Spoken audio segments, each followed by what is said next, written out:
So on today's agenda, I am going to, come here chickies, here look, want some good stuff?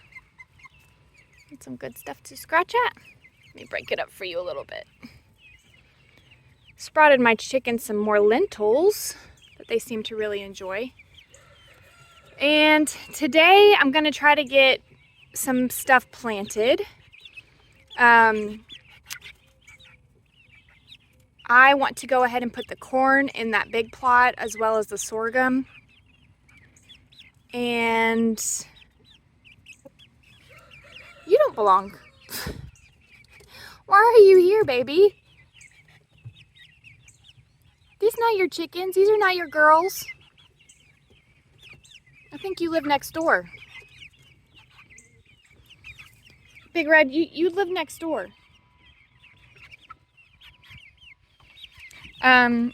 So these chickens are doing really well. These are the ones that I ordered from the mail. And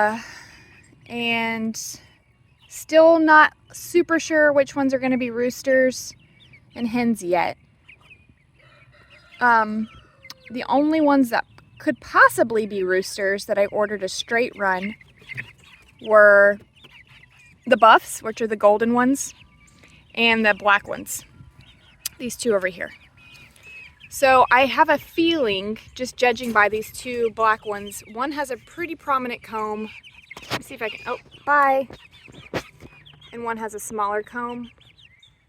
So if just judging on comb alone, which is the little red thing on top of his head by his beak, I'm thinking maybe that one, see, look at the two. The one in the back has a larger comb, possibly a rooster. No, you can't come out. Hello. As far as the buffs go, so that buff back here has kind of a very shallow comb. This buff here has a more prominent comb. His tail, or the tail feathers, are a little bit sticking up higher than the rest. The hen's tail feathers tend to kind of curve downwards. Like, can you see how these tail feathers are a little bit up? And those tail feathers back there are just kind of down.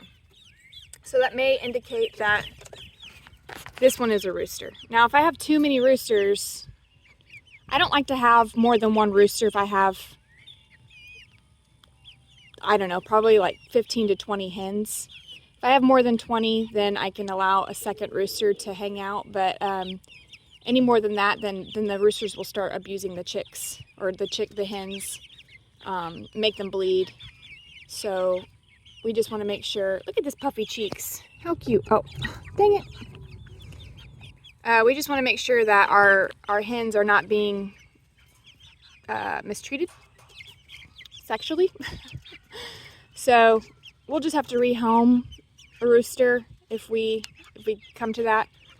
The reason why I chose the rooster for the buffs, or a straight run that I was okay with maybe getting a possible rooster with the buffs, is that in the past when we've had roosters, buffs before, they are very gentle. They are a very gentle bird. Some roosters are just more aggressive than others.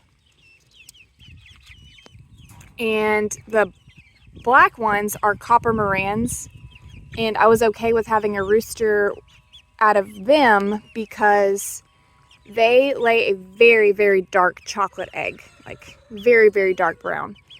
And when you have a rooster that crosses with an Easter egger, like a blue layer or a green layer, and you start kind of playing with genetics and egg colors, then those babies out of that cross will make some really cool colored eggs. Like one time I had a purple egg layer. So genetics are kind of cool when it comes to that kind of stuff. So anyway, that's why I was okay with having a rooster of the copper Moran, because of the egg color. So we'll just see what comes of it, and if I have to, I'll have to narrow it down and pick which one I want and then give away the others. No, you can't come out. I'm so sorry. But these chickens are big enough now that I've started to add in some scratch with their grower, with their chick grower, their chick starter. So just to give them a little bit more variety. Plus it's more cost effective. So yeah, they're doing really good. And we're gonna probably move them out to their big coop shortly whenever we get that one finished. So plus I need to get my incubator chicks into this stage brooder here pretty quick because they're quickly outgrowing their little trough in the garage. But come along with me today. We're gonna spend some time outside and plant, and I'll probably take you through the herb garden because it's been a minute since we've had updates on that. So taking a visit over to the herb garden, I am struggling with, I think it's cats. I've tried to deter them with some stakes and some other things inside the garden beds, but they are just continuing to scratch and use part of my garden as a litter box. So today I found this at the hardware store. It's Safer brand Critter Animal Repellent. The active ingredients is oil of black pepper, pepperine, and capsaicin. So basically it's natural ingredients that cats and other things don't really like to taste or smell. It says not to put this directly on your garden, but just basically around it. So I'm going to try it because as you can see, oh, big bumblebee. Hi, Bumble. They are digging in some spots. Even up here, they have gotten into my cilantro and my parsley, and yeah, I'm over it. So I'm going to try to, for whatever reason, and I don't know what it is in this bed, but this bed they have not bothered at all. What I have in here is lemon balm and dill. It might be the dill that they smell that they don't like. I also have some rosemary up there, but they're very, very tiny, so I don't know that it's that. And I have some lavender, I think this is, what is this one? Lavender martini, which is just a tea herb. So it might be the dill, it might be the lemon balm that they don't like, but they don't really mess with this bed very much. So who knows? They do mess with this one over here. This is asparagus, lavender martini, heather mint queen, which is another tea herb that I'm growing. And then back here is the chamomile, which they have dug into and destroyed some areas, even with these metal stakes in their way. I mean, literally, they have, look, they have everywhere to go. And they choose here, of course. And then over here in this raised bed, I mean, you can clearly see they destroyed some of my sunflowers. I've replanted. I don't know in these like bare spots if and when they'll come up because they keep digging. Like, look. Do you see that giant hole? So, yeah, I'm going to try to sprinkle some of these granules around. I've done orange oil. I know some of you have recommended mothballs, but mothballs are poisonous if your animals eat it. So I just don't want to kill anything. I just really want to deter them from my raised garden beds. So I'm going to try that. I'm going to try that out today. I'm going to sprinkle this around and I'm going to let you know how it works, if it works at all. So we'll see. And I'm just going to do the perimeter of my garden beds and hopefully smell alone will deter them. Here are some of my seeds that I've started from a couple days ago, from replacing the ones from the bad weather. And so far, I mean, it was only a couple days ago, so I don't really see any signs of life just yet, but those are some of my new starts. But yeah, so let me get to sprinkling this around, and I'll keep you updated on that. So I took the cap off. I don't know if you can see it. But it's this dark granular stuff, and whew, it does have a very strong pepper smell. So we'll see. Just wanted to show you what it looked like. All right, well, that didn't last very long. I was able to sprinkle all around the perimeter of the garden and kind of just in between the cross and around that bed and back around. So I was able to just lightly sprinkle all the way around. And you can smell it. I mean, I can smell it, but we'll see if it actually deters them. So as I'm walking around to head to the garage to get some tools for planting in the big garden, I wanted to stop and just take a look at our pear tree.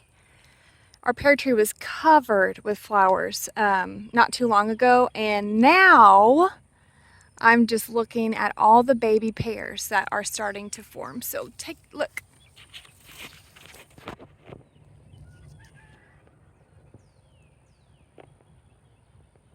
I don't know if it's gonna focus or not. There's so much going on. But yeah, our pear tree I think is gonna be loaded with pears because they are everywhere. Everywhere I look, there's little pears starting to form. So that's exciting.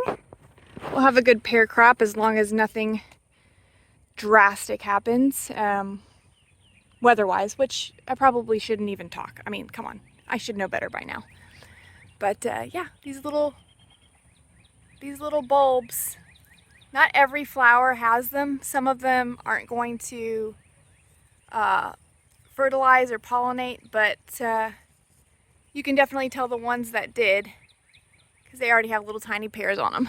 So exciting times. I don't know, let me go check this pineapple pear. We've never gotten a pineapple pear off of this one because it's always been too young. I think last year I might have pinched off 1 or 2 fruit. This one is still flowering. Let's see. This one always flowers a little bit later than the other, but maybe this year Oh, look. Awesome. I might just let that one go because this tree has been here for, I don't know, several years now. And I think it can handle it. I think it can handle a few fruit, which looks like will only be a few fruit if it makes it. Okay, this one here. So just glancing, maybe 4 or 5 little pears. Cool. Well, maybe we'll have some pineapple pears for the first time. That would be so cool to share with you guys. That journey with this pear tree, our first crop. So awesome. And as we head back down, I might as well just check on our muscadines. Muscadines are scuppernongs, kind of like a wild grape that have been cultivated. They grow mainly in the south. And yep, they are waking up. I heavily pruned this because it was a jumbled, crazy mess. So I know I'm not a grapevine person. You're supposed to have like 2 little branches that come off a stalk, and you're supposed to trellis it, and you're supposed to no. This is chaos gardening, okay? So we're just letting it do what it wants to do. But I did cut it back, way back. That one too. This other one, I don't think is going to survive. It never was really strong to begin with, and it died back, and we had to cut it way back to the ground. So I don't know if it's going to come back or not. But this one is waking up as well. So that's great news. So we make muscadine jelly with these muscadine fruits, and then this year we may try to make some muscadine wine, and we'll see how that turns out. So, oh, look at this little bright red guy. Hi. You're a good bug. All right, now let's focus, Stephanie. Look at this poor baby rooster. Well, he's not a baby. I think he wants to live here. Coco Kitty.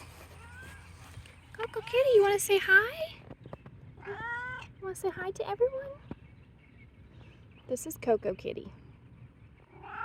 Yeah.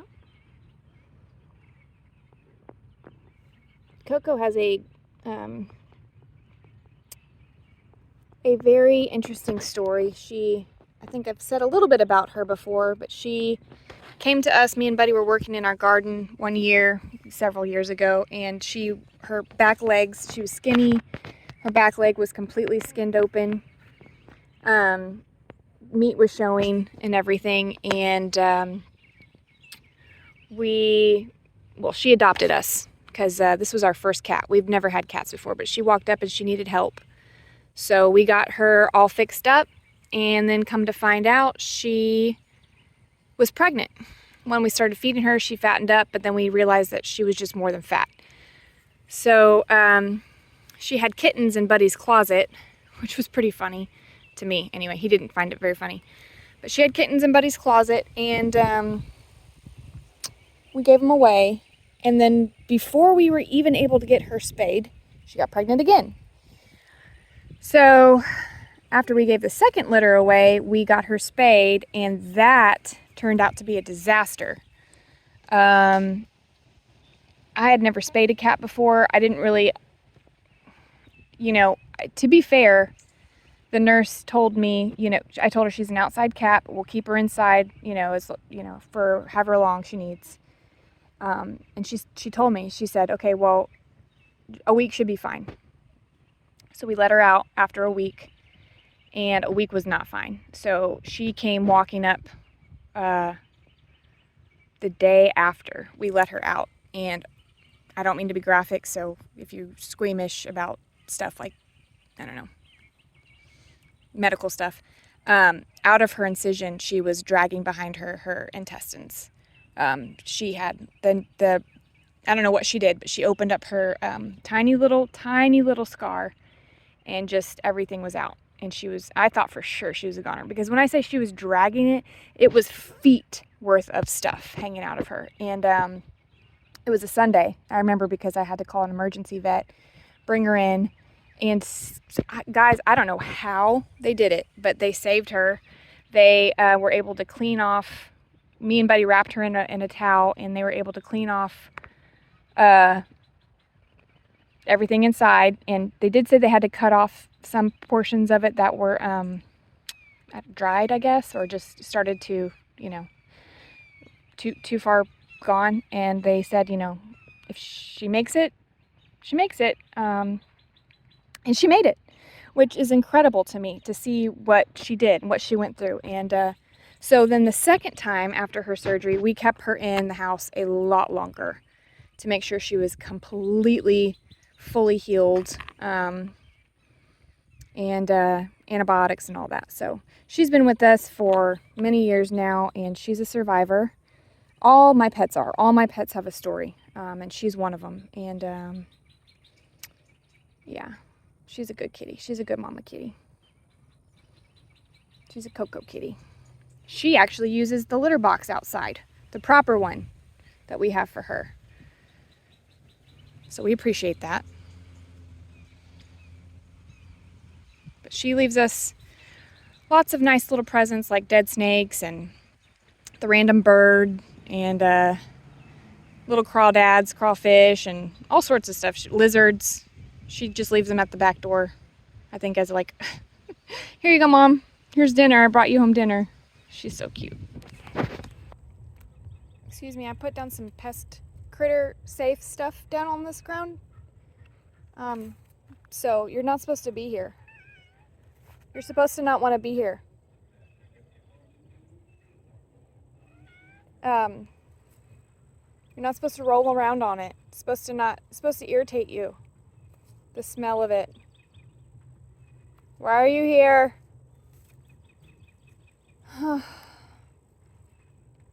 Do you like it? Is it doing the opposite effect? What is happening? Ugh.